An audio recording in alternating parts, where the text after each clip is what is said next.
Hello, thank you for watching. If you could subscribe or leave a like or leave a comment, I'd appreciate it very much. Thank you very much for watching.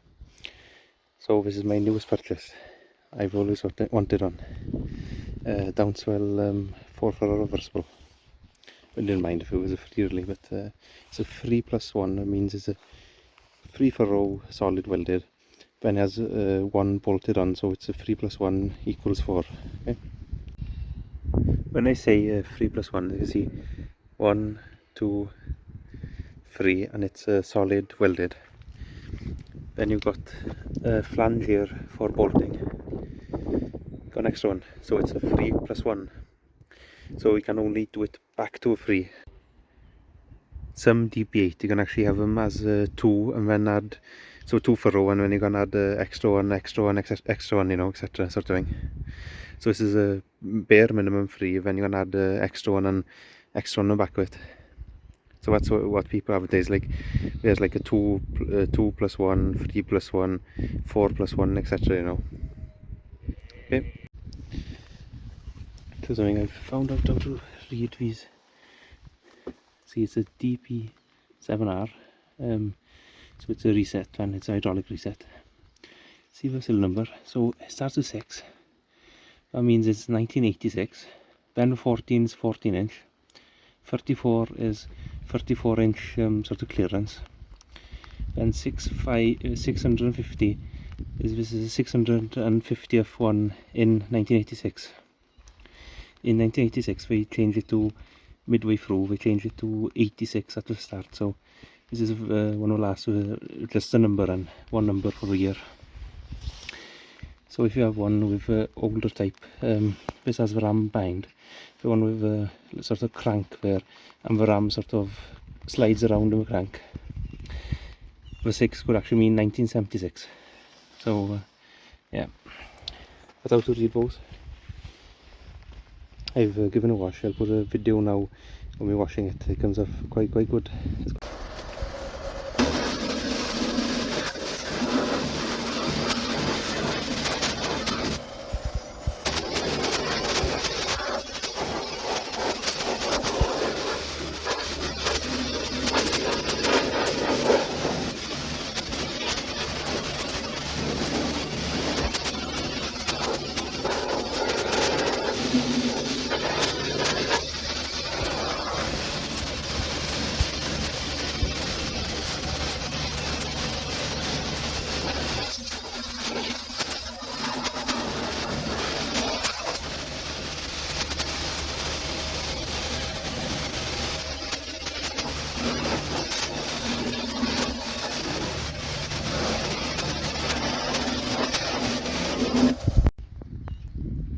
As you in the video of washing it, it looked a bit well, wouldn't say rough, but a bit before it. Now it looks a lot nicer, and you can see there's a lot of paint underneath. Could do with new stickers, like Dowdeswell ones come off. There's only a bit of it left, Dowdeswell there, and there's one behind the leg. But yeah, need some. The moldboards are thin, but it'll do a few acres. If you're wondering what this shin is, so this is a point, a bit there. That's a wing or share. This is a shin, this is a moldboard. This big one's a moldboard. So this special shin here, you can actually bolt a trash board on it. So the board comes out, so it comes out more than the moldboard. So if you've got a lot of trash, that's stuff you're ploughing. So it comes up here, this board sticking out more, so if you've got a lot of straw or trash on it, it'll push it over, so when it flips over it gets buried in. So that's what this extra bit is for, but I'll do away with that. I'm going to put some skimmers in, but I need to get some disc coulters for it, because we're going to be doing grassland here, and so full set of discs, you can fit them on this model in. Most of them you can't fit it on the front furrow because we haven't made it long enough in. So yeah, he's got a knife coulter, one of these. Oh, here we go. And this extra bit here on this one, it's named a knife or sword coulter. So instead of a disc coulter that slices up the turf before it reaches this anyway. See, this has the trash board as well. So it needs new metal, needs new, you know, wings, points, shins in. Boards may have a bit of wear left them, but I'm not sure if I might change them all anyway. Just to finish off with the plough bit. So this bit here of the side, that's the landslide, so it wears against the land. Then this bit that actually bolts to, this is the leg.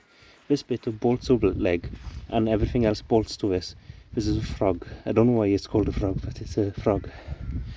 So all this bolts onto this frog in. Then this is a skimmer in. This little plough, it looks like a mini moldboard then.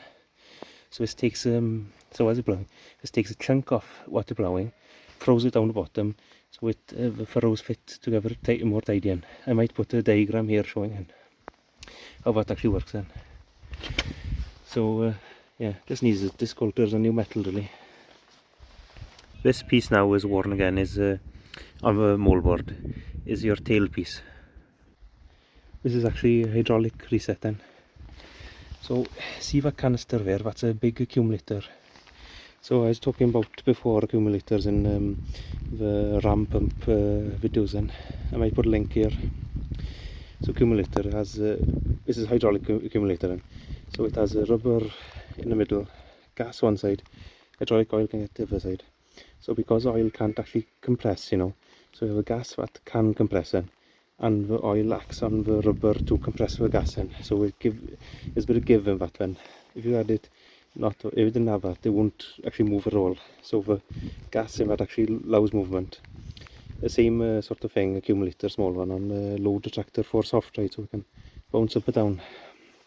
So basically you've got a hydraulic ram in here, actually bolts in there.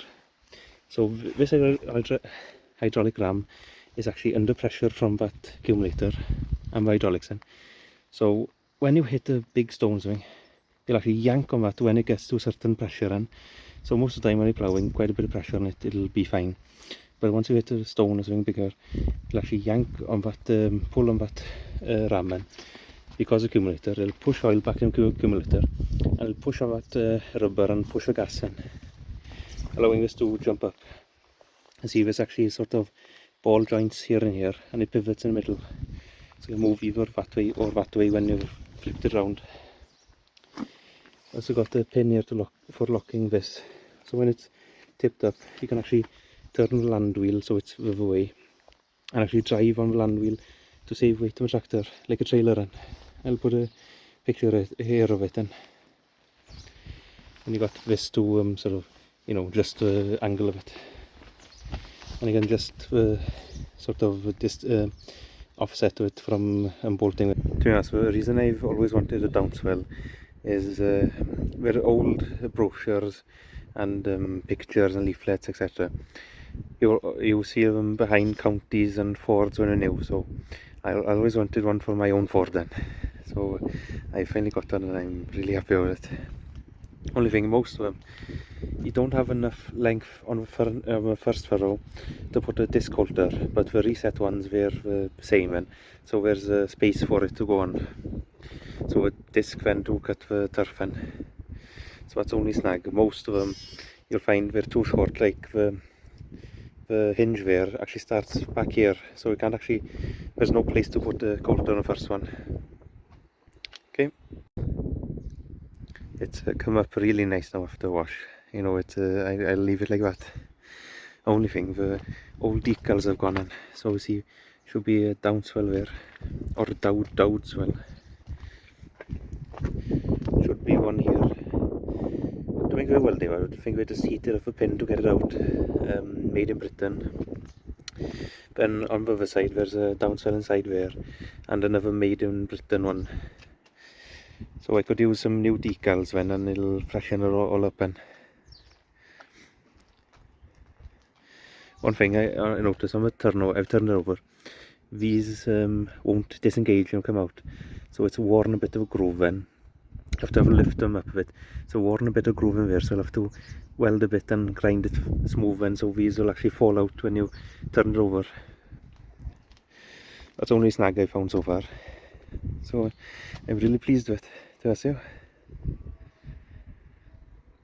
I'll do another video probably when I'm at it actually doing it. I don't have time for a bit now.